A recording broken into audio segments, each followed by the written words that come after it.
Are you deaf? The service entrance is in the back, where you belong. Security guard Brad Stevens blocked the black cleaning woman's path.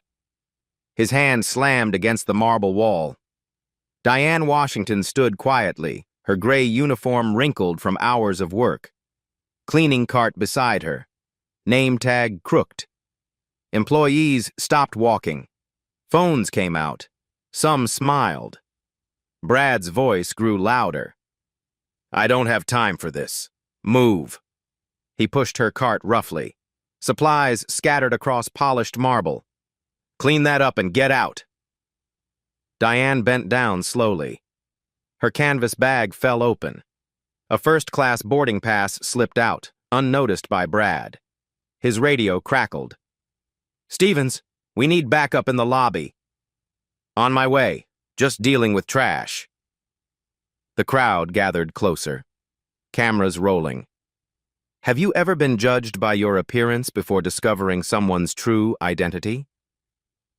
11:13 minutes until the board meeting. The red digital clock above the elevator displayed the countdown. Brad Stevens keyed his radio twice. Security to the main lobby, priority 1. Diane Washington knelt on the cold marble, gathering scattered cleaning supplies. Her movements were methodical, calm. 2 junior guards jogged over. Marcus Thompson, barely 25, eager to impress. Sarah Carter, 6 months on the job, uncomfortable but following orders. What's the situation, boss? Marcus asked, hand resting on his radio. Trespasser, Brad said, loud enough for the growing crowd. The cleaning lady thinks she belongs with the executives. Laughter rippled through the lobby. A woman in Chanel whispered to her colleague. A man in a $3,000 suit shook his head, amused. Diane stood slowly. Her voice stayed level. I have an appointment at 3 o'clock. More laughter. Right, Brad snorted. And I'm the CEO's mother. The joke hit its mark. Phones appeared like lightning. The clicking of camera apps filled the air. 10:47 minutes left. 20-year-old intern Kaya Johnson aimed her iPhone. Instagram story ready. The view counter climbed. 12, 23, 47 viewers and rising. This is wild, she whispered to her phone. Security versus cleaning lady. She actually thinks she has a meeting upstairs. Comments flooded in. Is she serious right now? Second-hand embarrassment. Security doing their job finally. Brad puffed out his chest. The attention fed him. Ma'am, I'm going to ask you one more time. Leave voluntarily or we'll escort you out. I understand your position, Diane replied, but I'm exactly where I need to be. Sarah Carter shifted nervously. Something felt wrong. The woman's posture, her calm in chaos. But Brad was her supervisor. Look at this confidence! Marcus laughed. Lady, you're holding a mop. The C-suite is 30 floors up. The crowd pressed closer. Executives delayed their lunch plans. This was entertainment. Brad's radio crackled. Stevens, board members arriving in executive parking. Copy. We'll have this cleared in 2 minutes. He turned back to Diane, his voice dropping to a threatening whisper. Time's up. 9:33 minutes remaining. From her canvas bag, Diane pulled out her phone. Not the cheap flip phone Brad expected. A latest model iPhone in a leather case that cost more than his monthly car payment. She ignored the stares, scrolled through contacts, found a number. Who are you calling? Brad smirked. Your supervisor? Good luck explaining this. The lobby buzz grew louder. Someone started a betting pool. Security would win, obviously. This woman was delusional. Kaya's live stream hit 200 viewers. Company Slack channels exploded. Main lobby drama right now. Cleaning lady versus security live. This is why I love working here. A group text among junior associates. Break room TV showing live stream. She's actually staying put. Security about to drag her out. 8:51 minutes until board meeting. Brad's patience evaporated. The audience expected action. His reputation was on the line. Marcus, Sarah, flank her. This ends now. The junior guards moved into position. Diane stood between them, a small island in expensive marble. "Ma'am," Sarah said quietly, "please don't make this harder than it needs to be." For the first time, Diane's composure cracked slightly. Not fear, something else. Recognition that these young people were about to learn a lesson they'd never forget. Brad grabbed her elbow. "Let's go." The crowd held its breath. Phones zoomed in. This was the money shot. Then Diane's phone buzzed. Text message preview visible. "Conference room ready. Waiting for your signal. Janet." But Brad's hand blocked most screens. Only Sarah saw it clearly. Her stomach dropped. 8:22 minutes left. "I've been patient," Brad announced to his audience. "But we have real business to conduct here." A smattering of applause. Someone whistled approval. The elevator dinged. More executives poured out, drawn by the commotion. Word spread fast in corporate America. Drama was rare. This was premium content. Vice President of Operations. Derek Thompson emerged from the crowd. Tall, silver-haired, commanding presence. The audience parted respectfully. "What's happening here, Stevens?" "Sir, unauthorized personnel in the executive area. I've asked her to leave multiple times." Derek assessed the situation. Dozens of employees, multiple phone cameras. A potential PR nightmare if handled poorly. "Ma'am," he addressed Diane directly, "I'm Derek Thompson, VP of Operations. I'm sure this is just a misunderstanding." His tone was measured, professional, but condescending as hell. "However, our security policies exist for everyone's safety. I'm going to have to ask you to come with us." The crowd murmured approval. Derek was smooth. This would end cleanly. But Diane didn't move. 7:44 minutes remaining. "Sir," she said quietly, "I appreciate your politeness, but I have a 3 o'clock appointment. I'd hate to be late." Derek's smile tightened. The crowd sensed fresh tension. "I'm sorry, but there seems to be some confusion. Our board meetings are strictly confidential. No cleaning services are scheduled during executive sessions." He pulled out his own phone. "Let me call building management. We'll sort this out quickly." The audience loved it. Professional. By the book. Derek was handling this perfectly. But as he scrolled through his contacts, Diane spoke again. "Mr. Thompson, before you make that call, you might want to check the board meeting agenda. Item number 4, specifically." Derek paused. How could she possibly know about agenda items? The digital clock above them glowed red. 7:12 minutes until board meeting. And in the distance, elevator doors chimed as more board members arrived. 7:12 minutes until the board meeting. Derek Thompson's finger hovered over his phone screen. Agenda item 4. How could a cleaning woman know internal board details? "Lucky guess," he muttered, but uncertainty crept into his voice. The lobby crowd swelled. 50 people now. Word traveled fast through the 30-story building. #lobby drama trending on the company's internal social platform. Brad sensed hesitation in his superior. Time to escalate. "Sir, we're wasting time.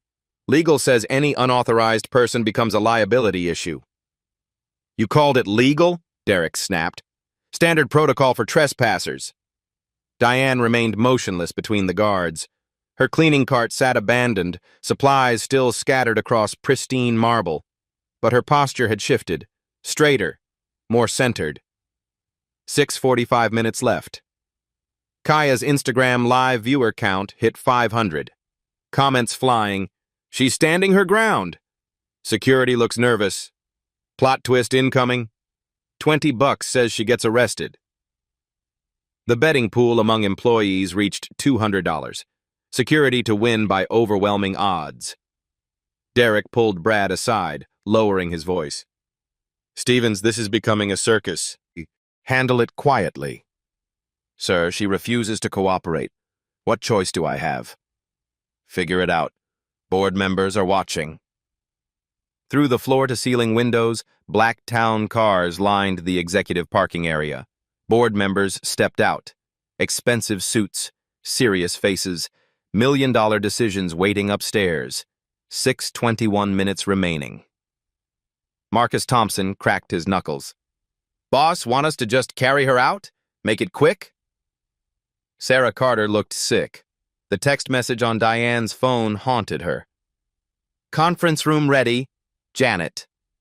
Janet was the CEO's executive assistant.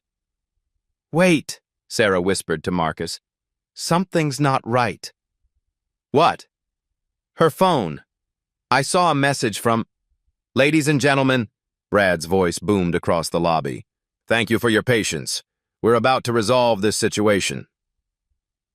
Applause scattered through the crowd. Someone whistled.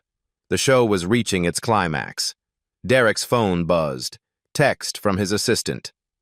Legal says document everything. Potential discrimination lawsuit if handled wrong. His blood pressure spiked. The last thing the company needed was negative publicity. 5:58 minutes until board meeting. Ma'am, Derek tried one more diplomatic approach. I'm offering you a dignified exit. Walk out now, and we'll forget this happened. Diane met his eyes directly. Mr. Thompson, I've spent 57 years learning that dignity isn't something others give you. It's something you keep. The lobby went quiet. Even the most cynical executives felt the weight of her words, but Brad couldn't read the room. Enough philosophy. You're disrupting business. He motioned to Marcus and Sarah. Remove her. Now. The crowd pressed forward, phones raised higher. This was it. Marcus reached for Diane's arm. 5:34 minutes left. Don't! Sarah's voice cut through the tension. Everyone turned. The young guard looked pale but determined. Sarah, what are you doing? Marcus hissed. I saw her phone, a message from Janet Reynolds. Murmurs rippled through the crowd. Janet Reynolds. Everyone knew that name. Executive assistant to CEO Jamal Washington. Gatekeeper to the C-suite. Derek's face went white. What message? Sarah's voice shook. The conference room is ready, waiting for your signal. The betting pool evaporated. Nervous laughter died. Phones started lowering. Brad's confidence cracked. That's impossible. Show me the phone. 5:11 minutes remaining. Diane held her phone screen toward the crowd. The preview was visible. Janet Reynolds, conference room A prepared. Board members arriving. Shall I tell Mr. Washington you're ready? The lobby erupted. Whispered conversations, urgent text messages, executives backing away slowly. It's fake, Brad insisted, but his voice lacked conviction. Anyone can change a contact name. Derek grabbed his own phone. Speed-dialed Janet's direct line. Janet Reynolds. Janet, it's Derek. Quick question. Do you have any external meetings scheduled for today's board session? A pause. Mr. Thompson, I'm not authorized to discuss Mrs. Washington's agenda with... Derek hung up. The color drained from his face. Mrs. Washington. 4:47 minutes until board meeting. The revelation hit the crowd like a tsunami. Mrs. Washington. As in Washington Industries. As in CEO Jamal Washington. Frantic Google searches began. Company family tree. Executive bios. Someone found a 5-year-old business journal photo. Jamal Washington at a charity gala with his mother, Diane. Holy shit, someone whispered. Delete your videos. Now. I'm so fired. Kaya's live stream viewer count plummeted as people frantically logged off. Comments turned panicked. Stop recording. Delete everything. We're all dead. But it was too late. The internet never forgets. 4:23 minutes left. Brad's world collapsed in real time. Sweat beaded on his forehead. This is impossible. She's wearing a cleaning uniform. Derek stepped back, distancing himself. Stevens, what have you done? Sir, I was following protocol. You humiliated the CEO's mother. The crowd scattered like startled birds. Elevators dinged constantly as employees fled to upper floors. The lobby emptied except for security, management, and a few executives too shocked to move. Marcus looked ready to vomit. Sarah stood frozen, her career flashing before her eyes. 3:58 minutes until board meeting. Diane Washington finally spoke, her voice carrying across the marble space with quiet authority. Gentlemen, I conduct these visits annually. Usually they're educational. She gestured to the chaos around them. Scattered cleaning supplies, abandoned phones, the aftermath of mob mentality. Today was particularly informative. Derek found his voice. Mrs. Washington, please accept our sincere apologies. Mr. Thompson, apologies are words. I'm interested in actions. She looked at Brad, who stood trembling beside his abandoned radio. Mr. Stevens, in your professional opinion, do I belong in this building? Brad's mouth opened and closed like a fish. 3:32 minutes remaining. The elevator chimed. All heads turned. Jamal Washington stepped out. 6'2", impeccably dressed, commanding presence. Behind him, 5 board members in $1,000 suits. The CEO surveyed the scene. His mother is in a cleaning uniform. Scattered supplies on marble floors. Security guards who looked ready to crawl into holes. His expression was unreadable. Mother, he said calmly. Productive morning? Very educational, son. Jamal's eyes swept the remaining crowd. Executives studying their shoes. Derek wrings his hands. Brad hyperventilating. I see. He pulled out his phone. Speed dialed. Legal? It's Jamal. Clear my schedule for the next 2 hours. We have a situation that requires immediate attention. 2. 45 minutes until the board meeting that would change everything. The marble lobby fell silent except for the soft hum of air conditioning and the rapid breathing of people whose careers hung in the balance. Diane Washington stood quietly in her gray uniform, surrounded by the scattered tools of honest work, holding all the power in the room. 2:45 minutes until the board meeting. The marble lobby stretched like a courtroom. Jamal Washington stood beside his mother, his presence commanding absolute attention. 5 board members flanked them, titans of industry worth billions collectively. Board Chairman Robert Carter stepped forward. Silver-haired, 73, founder of 3 Fortune 500 companies. His net worth exceeded most small countries' GDP. Diane, I take it your annual assessment is complete? The remaining executives exchanged confused glances. Annual assessment? What the hell was happening? Derek Thompson's voice cracked. I'm sorry, what assessment? What? Diane straightened her gray cleaning uniform, every movement deliberate. The transformation was subtle but unmistakable. This wasn't a frightened cleaning woman anymore. For the past 12 years, I've conducted undercover evaluations of Washington Industries' workplace culture. She gestured to her cleaning cart, supplies still scattered across expensive marble, like evidence at a crime scene. Today marked my most comprehensive review to date. The words hung in the air like a death sentence. 2:21 minutes left. Brad Stevens swayed on his feet, his world tilting off its axis. You're actually... The CEO's mother, Jamal confirmed, his voice colder than Arctic wind. And a 60% shareholder in this company. The weight of those words crushed the remaining crowd like a physical blow. 60%. Controlling interest. Diane Washington wasn't just family. She was the power behind Washington Industries' entire $847 million annual revenue stream. Board member Patricia Hayes, former federal judge who'd presided over landmark civil rights cases, opened a leather portfolio with the precision of a surgeon. "Mrs. Washington, shall we review your findings for the record?" Diane nodded, her transformation complete. The meek cleaning woman had vanished, replaced by someone who'd built empires and destroyed careers with equal efficiency. At 2:47 p.m., Security Chief Stevens blocked my access to executive areas, stating that such spaces were "for important people only." Direct quote. Patricia's fingers flew across her tablet keyboard.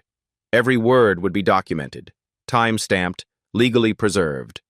Corporate lawyers 3 states away were already being awakened from afternoon meetings. 1:58 minutes remaining. At 2:51 p.m., Mr. Stevens escalated to physical intimidation, pushing my equipment and referring to me as "people like you." Multiple witnesses present, video documentation available. Derek stepped backward, trying to distance himself from the unfolding nuclear disaster. His 20-year career was evaporating in real time. At 2:54 p.m., he called for backup, instructing guards to remove what he termed trash from the premises. Again, direct quote, multiple corroborating witnesses. Sarah Carter looked ready to faint. Her internship, her future, her carefully planned career trajectory, all dissolving like sugar in rain. Marcus Thompson studied his shoes intensely, hoping invisibility was an actual superpower he could suddenly develop. Board member Dr. Angela Foster, Harvard Business School professor and author of 3 textbooks on corporate ethics, spoke quietly into her phone with the efficiency of someone accustomed to corporate warfare. "Legal. Initiate a full discrimination audit. Stevens, Derek Thompson. Priority Alpha classification. Yes, I'll hold on." The corporate machinery was already turning with mechanical precision. Investigators were being assigned. Lawyers were reviewing employment contracts. HR departments were being mobilized across 12 states. 1:34 minutes until board meeting. "Mrs. Washington," Chairman Carter addressed the room like a judge addressing a courtroom, "would you characterize these incidents as isolated behavioral issues or systemic cultural problems requiring comprehensive institutional reform?" The question wasn't casual conversation, it was a legal framework established. Diane pulled out her phone. Not the expensive iPhone that had confused everyone earlier, a second device, completely different. Industrial-grade recording equipment disguised as consumer electronics.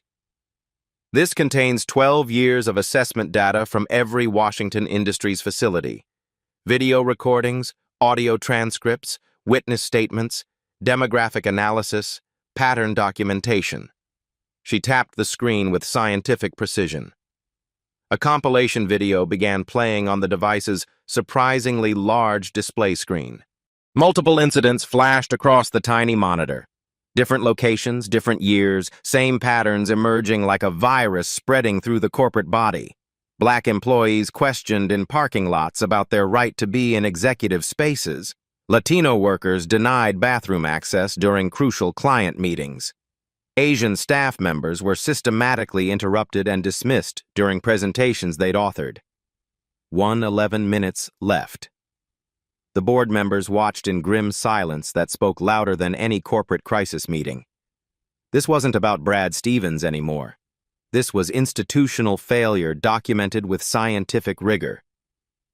"Jesus Christ," Derek whispered, then caught himself swearing in front of the woman who essentially owned his paycheck.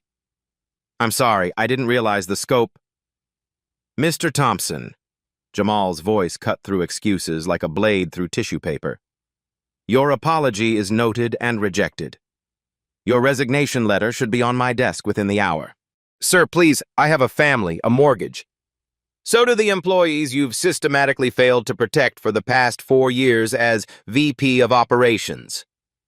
Patricia Hayes consulted her tablet with the thoroughness of someone building a legal case that would reshape corporate America. "Mr. Thompson, our preliminary records indicate 17 formal discrimination complaints filed during your tenure. all dismissed as personality conflicts or cultural misunderstandings. Derek's face went ashen as blood drained toward his sinking heart. Those complaints. He'd buried them systematically to avoid corporate liability exposure. Standard practice, he'd convinced himself. Industry norm. 0:47 minutes until the board meeting. Brad Stevens finally found his voice, though it emerged as a strangled whisper. I was doing my job, following established security protocols. Diane turned to face him directly, her gaze carrying the weight of 12 years' worth of documented corporate injustice. Mr. Stevens, which specific protocol instructs security personnel to mock employees seeking legitimate executive access? None, but common sense dictates. Which policy authorizes physical intimidation of staff members attempting to attend scheduled meetings? Ma'am, I thought you were obviously... Which corporate guideline permits security guards to refer to company personnel as trash, requiring removal? Brad's mouth opened and closed like a fish suffocating in the corporate atmosphere. Dr. Foster looked up from her phone with the satisfied expression of someone whose legal research had confirmed every suspicion. Legal confirms Washington Industries Employee Handbook Policy 4.7 explicitly prohibits discrimination based on race, position, appearance, or socioeconomic assumptions. Violation carries immediate termination without severance consideration. 0:23 minutes remaining. The board members exchanged glances that communicated volumes without words. This wasn't a typical corporate crisis requiring damage control and public relations spin. This was a complete systemic breakdown captured on high-definition video and witnessed by hundreds of employees whose social media accounts were probably exploding with documentation. Board member James Liu, former U.S. Secretary of Commerce who'd negotiated trade deals worth trillions, stepped forward with the gravitas of someone accustomed to reshaping entire industries. Mrs. Washington, considering the comprehensive nature of your findings and the potential legal exposure facing this corporation, what specific outcome do you recommend for immediate implementation? Complete institutional overhaul. Starting immediately, implemented comprehensively, monitored externally. She gestured to the scattered cleaning supplies, the abandoned phones, the terror etched in every remaining face. This building generates $847 million in annual revenue. 12,000 employees across 47 states depend on paychecks from this company. We have fiduciary and moral responsibilities that extend far beyond quarterly profit margin optimization. Board meeting time, 3:00 p.m. The digital clock above the elevators turned bright red, its LED numbers announcing that board meeting time had officially arrived. But nobody moved toward the executive floors. The real meeting was happening right here, in a marble lobby littered with the debris of institutional failure. Chairman Carter spoke with the quiet authority of someone who'd survived 3 corporate restructurings and emerged stronger each time. Emergency board session convened. Conference room A. All department heads mandatory attendance. Security footage from the past 2 hours requires comprehensive review. Full internal investigation launches immediately. He looked directly at Brad Stevens, who stood shaking beside his abandoned radio equipment like a soldier whose weapon had been declared useless. Mr. Stevens, your employment is terminated effective immediately. Security badge, company property, personal items, escort from premises. 11 years of service concluded. Sir, please, I've got car payments, my wife's medical bills. Your employment relationship with this company ends today. Ms. Carter, please contact Actual Security to escort Mr. Stevens from company property. The irony wasn't lost on anyone present. Security being summoned to remove the head of security. Corporate justice served with mathematical precision. 3:02 p.m. Post-meeting time. Derek Thompson mounted one final desperate attempt at career preservation. Mrs. Washington, surely we can resolve this internally through existing corporate channels. No need for external publicity or regulatory involvement. Mr. Thompson, this was the internal resolution process. 12 years of systematic documentation, 17 buried complaints, institutional failure at every organizational level. Jamal pulled out his phone with the efficiency of someone accustomed to crisis management. Legal department, prepare comprehensive press releases. Full transparency protocol. We're controlling this narrative from minute one. Sir, the stock price implications will stabilize when investors realize we prioritize sustainable corporate culture over short-term damage control. Stock prices fluctuate temporarily. Corporate reputation affects long-term viability permanently. 3:04 p.m. The complete truth emerges. Diane Washington stood quietly in her gray cleaning uniform, surrounded by scattered supplies and the smoking wreckage of multiple executive careers. For 12 years, I've observed our company from every conceivable organizational level. Boardrooms where million-dollar decisions get made, break rooms where employees eat lunch alone, bathroom stalls where talented people cry after being systematically humiliated. Her voice remained steady as granite, but genuine emotion crept through the professional facade like water through stone. I've witnessed brilliance dismissed because of regional accents, original ideas stolen from women and credited to male colleagues, promotions denied based on residential zip codes and melanin concentrations. The board members listened with the intensity of surgeons receiving critical patient information. This wasn't corporate consulting speak or human resources euphemisms. This was unfiltered truth from someone who'd seen institutional discrimination from every possible angle. Today's incident wasn't about exposing individual bad actors. Today was about revealing a fundamentally broken organizational system that requires complete reconstruction. The lobby fell silent except for the distant hum of air conditioning systems and the rapid breathing of people whose professional futures hung in the balance like Judgment Day verdicts. And there, in her wrinkled gray uniform, surrounded by the honest tools of physical labor, Diane Washington held all the power in the room. Conference Room A, 3:15 p.m. The mahogany-paneled boardroom stretched 40 feet, dominated by a table that had witnessed trillion-dollar mergers. Today, it would witness something more valuable: institutional accountability. Diane Washington sat at the head of the table, still wearing her gray cleaning uniform. The contrast was deliberate, powerful, undeniable. 12 department heads filled leather chairs worth more than most people's monthly salaries. Their faces ranged from curious to terrified. Chairman Robert Carter activated the wall-mounted screens. Security footage from the past 3 hours began playing in high definition. Ladies and gentlemen, we're here to address systemic failures that threaten this company's legal standing, financial stability, and moral foundation. The room fell silent except for the soft whir of recording equipment. Everything would be documented, transcribed, legally preserved. Legal Framework Establishment. Patricia Hayes opened her portfolio, revealing documents that would reshape corporate America. Washington Industries faces potential liability under Federal Civil Rights Act Section 1981, Americans with Disabilities Act Title III, and Equal Employment Opportunity Commission guidelines. She consulted her tablet with surgical precision. Based on today's documented incidents and Mrs. Washington's 12-year investigation, we're looking at potential damages exceeding $47 million in class action exposure.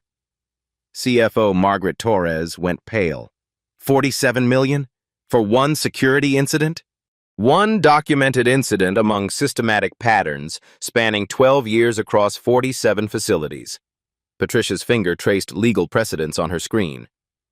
Texaco settled for $176 million in 1996. Coca-Cola paid $192 million in 2000. Walmart faced $11.7 billion in discrimination claims. Our exposure is actually conservative. Data-driven analysis. Dr. Angela Foster activated her laptop, displaying comprehensive statistical analysis that would make Harvard Business School professors weep. Internal audit results: 847 documented discrimination incidents since 2012. Average settlement cost per incident: $67,000.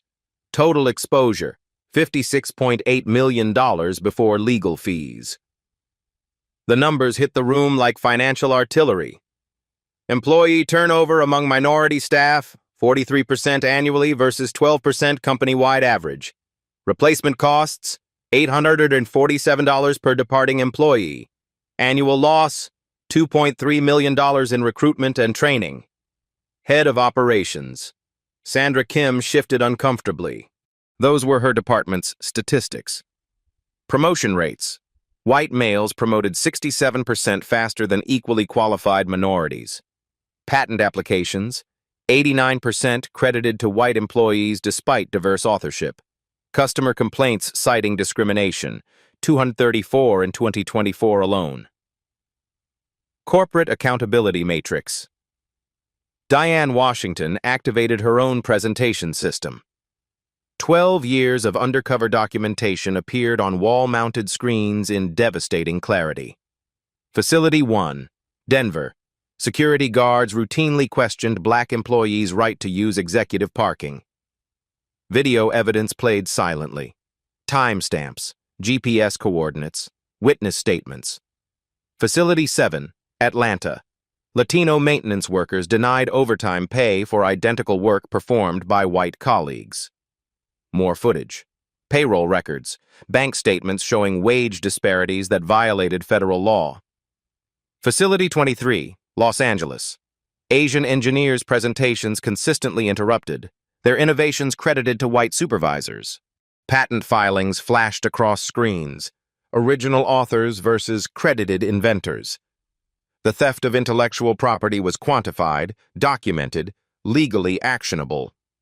Financial Impact Assessment CEO Jamal Washington stood at the presentation podium like a general addressing troops before a decisive battle.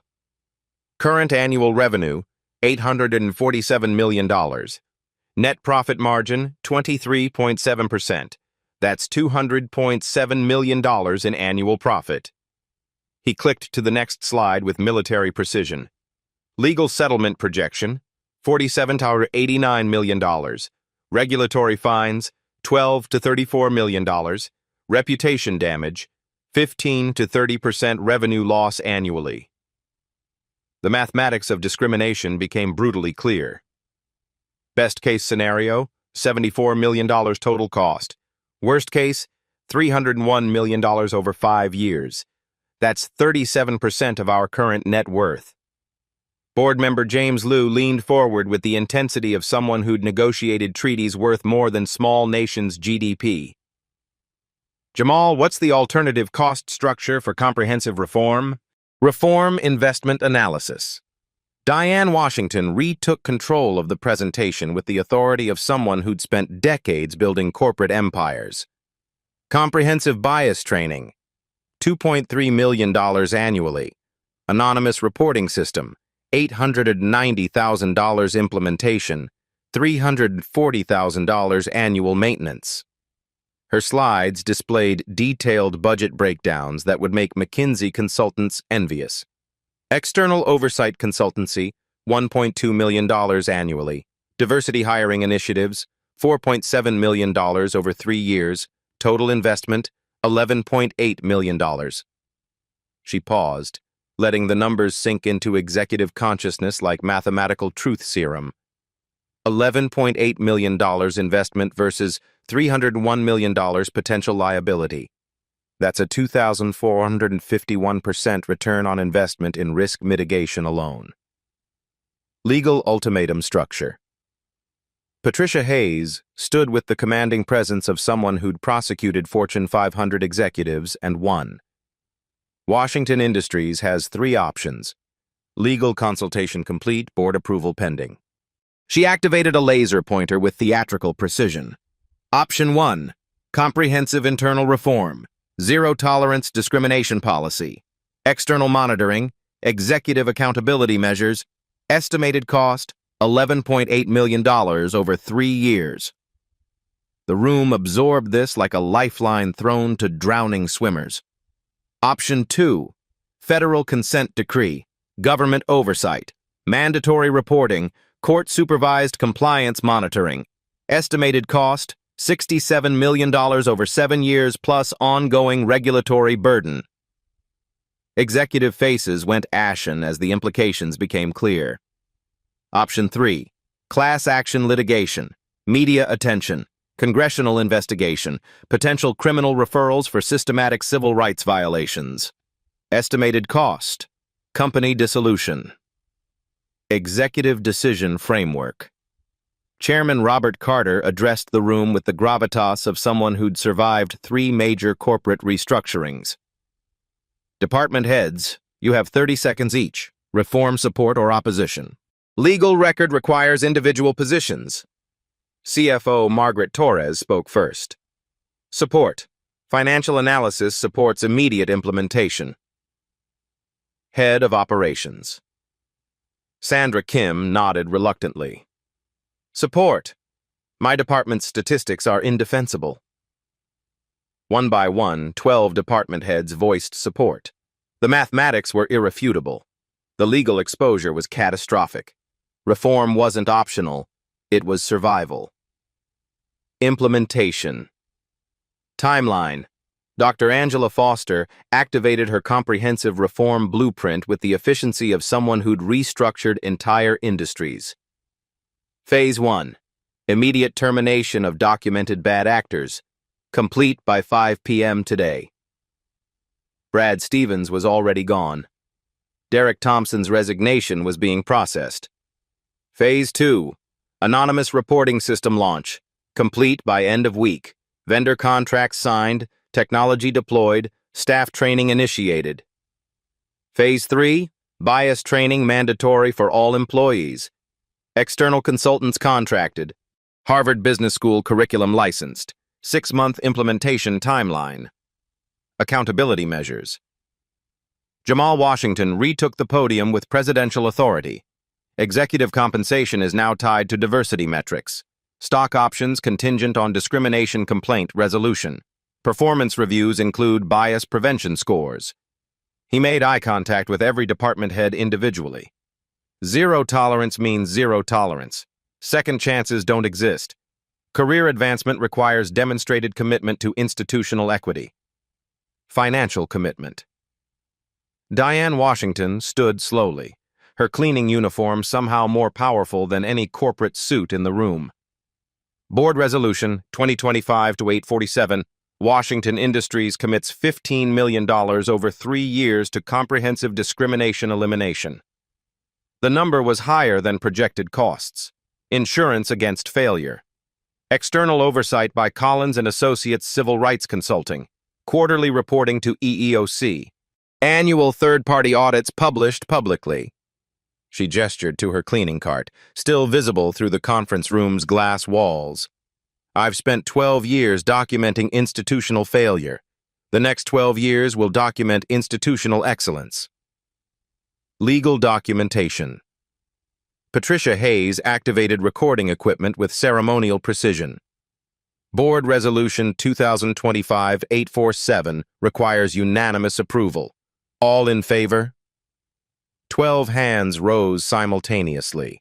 Survival instinct overrode any lingering resistance. Motion carries unanimously. Legal implementation begins immediately. Corporate transformation initiated. As department heads filed out to begin the largest corporate culture overhaul in company history, Diane Washington remained seated at the head of the table. Her gray cleaning uniform was wrinkled from hours of work. Her hands showed calluses from honest labor. But her eyes held the satisfaction of someone who'd just moved mountains through patience, documentation, and strategic brilliance. Gentlemen, she addressed the remaining board members, real power isn't about commanding respect through intimidation. She stood slowly, gathering papers that would reshape 12,000 lives. Real power is earning respect through service. And justice delayed is simply justice that requires better documentation. The conference room fell silent, except for the soft rustle of legal documents that would change corporate America forever. Outside, employees throughout the building were receiving emails about mandatory training, new policies, and a corporate culture revolution that began with one woman in a cleaning uniform who refused to be invisible. Washington Industries, 72 hours later. The transformation was swift, surgical, complete. Brad Stevens' security badge was deactivated at 3:47 p.m. Tuesday. By Thursday morning, his replacement was implementing revolutionary changes that would ripple through corporate America. Chief Security Officer Maria Rodriguez, former FBI civil rights investigator, stood in the same marble lobby where discrimination had flourished for decades. Zero tolerance means exactly that, she addressed her assembled security team. We protect all employees equally, or we find different jobs. Gone were the intimidation tactics. Gone was the assumption that appearance determined access rights. Immediate consequences. Implemented. Derek Thompson's resignation letter arrived at 4:23 p.m. Tuesday. His severance package, $0. Company policy was clear about discrimination-related terminations. By Wednesday, his replacement was conducting department-wide interviews with every employee who'd filed complaints over the past 4 years. 17 buried cases were reopened, investigated, and resolved with full transparency. Senior HR Director Patricia Williams, former EEOC investigator, published internal findings that shocked even seasoned civil rights attorneys.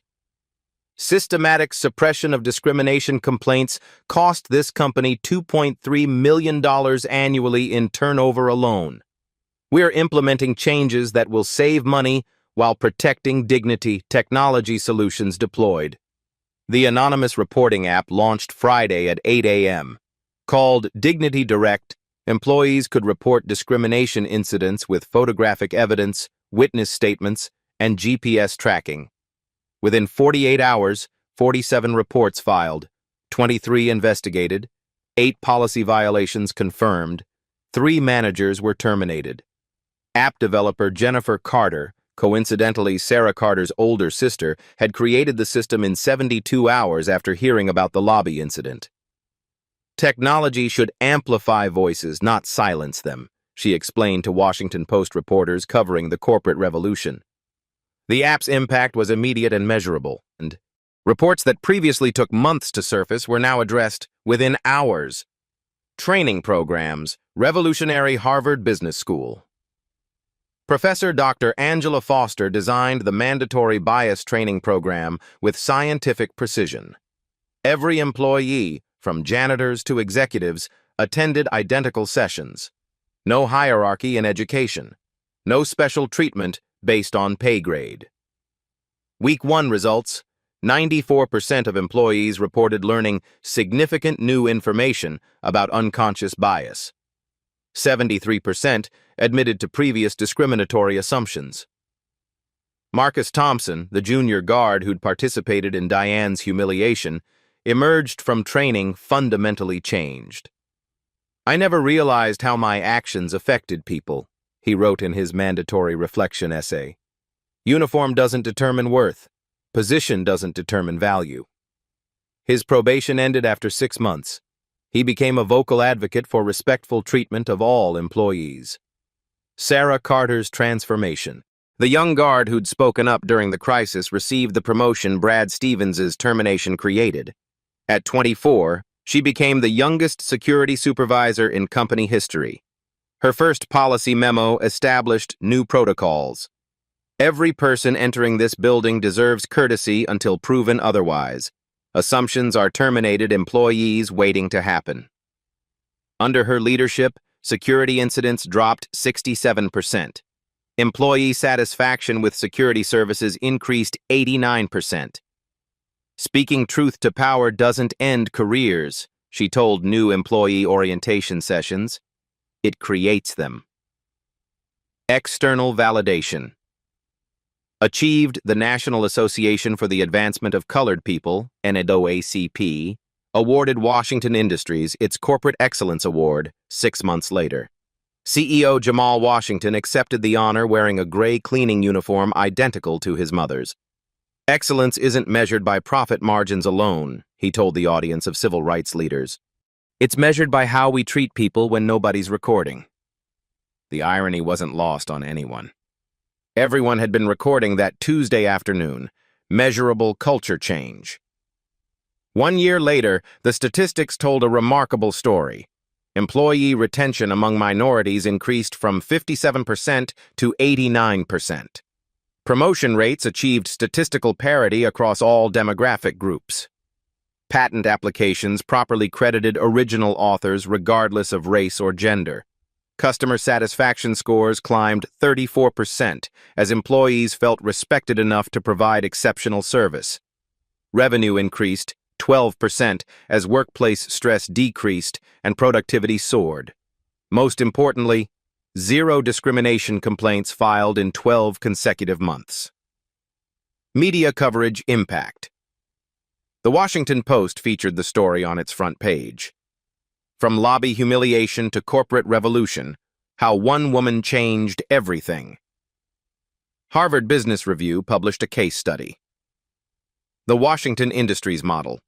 Quantifying the ROI of human dignity. Forbes named Diane Washington one of 50 most influential corporate reformers, though she declined all interview requests. The work speaks louder than words, she told reporters through her son's office. Results matter more than recognition. Systemic changes. Proven Collins and Associates Civil Rights Consulting published their first quarterly report with unprecedented findings. Washington Industries demonstrates that comprehensive bias elimination is not only morally imperative, but financially advantageous. Other corporations should study this model immediately. The report triggered inquiries from 23 Fortune 500 companies seeking similar transformations. Diane Washington's cleaning uniform had become a symbol of institutional change. Personal accountability. Maintained. Brad Stevens found employment as a night security guard at a shopping mall, earning $12 per hour instead of his previous $67,000 salary. His new supervisor was a black woman who'd heard about his Washington Industries termination. She treated him with professional courtesy he'd never shown others. The lesson wasn't lost on him.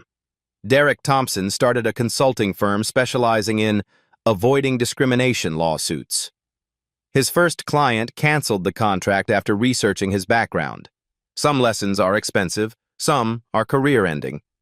Legacy established. Diane Washington returned to her annual undercover assessments, but now as quality assurance rather than investigation. Employee treatment had transformed from systematic problem to institutional strength. Her cleaning cart became a symbol of leadership through service, displayed in the lobby where discrimination had once flourished. A placard beside it read, "Real leadership serves others. Real power protects dignity. Real change starts with courage." The marble lobby where it all began now represented everything corporate America could become when good people refused to stay silent. 2 years later, national impact. The ripple effects of one Tuesday afternoon transformed American workplace culture beyond anyone's imagination. Diane Washington's quiet revolution sparked the #RespectAtWork movement across 247 corporations nationwide.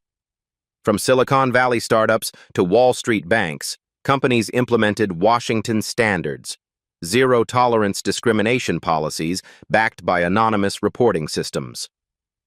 The Harvard Business School case study became required reading in MBA programs. Corporate executives studied the $11.8 million investment that prevented $301 million in legal exposure while increasing revenue 12% annually. Personal transformation stories. Sarah Carter, now 26, spoke at the National Security Officers Association conference. Courage isn't about being fearless. It's about doing what's right when fear tries to silence you. Her security protocols became industry standard. Violence in corporate lobbies dropped 89% nationwide as respect replaced intimidation. Marcus Thompson earned his college degree through company-sponsored education programs. He now trains new security personnel, teaching lessons learned from his own transformation. "I was part of the problem until I chose to be part of the solution," he tells recruits. Every person deserves dignity, regardless of their uniform or their appearance. Cultural legacy. Established. Diane Washington never gave media interviews, but her impact speaks through corporate America's evolution. Employee satisfaction surveys show dramatic improvements in workplace respect across industries. These touching stories and real-life stories prove that individual courage creates systemic change. Her cleaning uniform, displayed in Washington Industries lobby, reminds visitors that leadership means service, not superiority. Educational impact. Universities nationwide teach the Washington model in business ethics courses. Students analyze how one woman's 12-year documentation project changed corporate America forever. Law schools study the legal framework that prevented massive discrimination lawsuits while protecting employee dignity. The precedent influences civil rights legislation across multiple states. Ongoing inspiration. Today, Washington Industries employs 15,000 people across 52 states. Zero discrimination complaints filed in 24 consecutive months. Employee retention rates exceed industry standards by 34%. Most importantly, the culture has fundamentally shifted. New employees report feeling respected from day one, regardless of their background or position. These life stories demonstrate that sustainable change requires consistent commitment, not dramatic gestures. Diane's methodical approach proves that documentation defeats discrimination. Patience overcomes prejudice. Universal message. Every workplace in America faces the same choice Washington Industries confronted: evolve or face consequences. Dignity costs nothing, but creates everything. Black stories like Diane's remind us that quiet strength often produces louder results than angry confrontation. Her strategic brilliance transformed institutional racism into institutional excellence. The movement continues.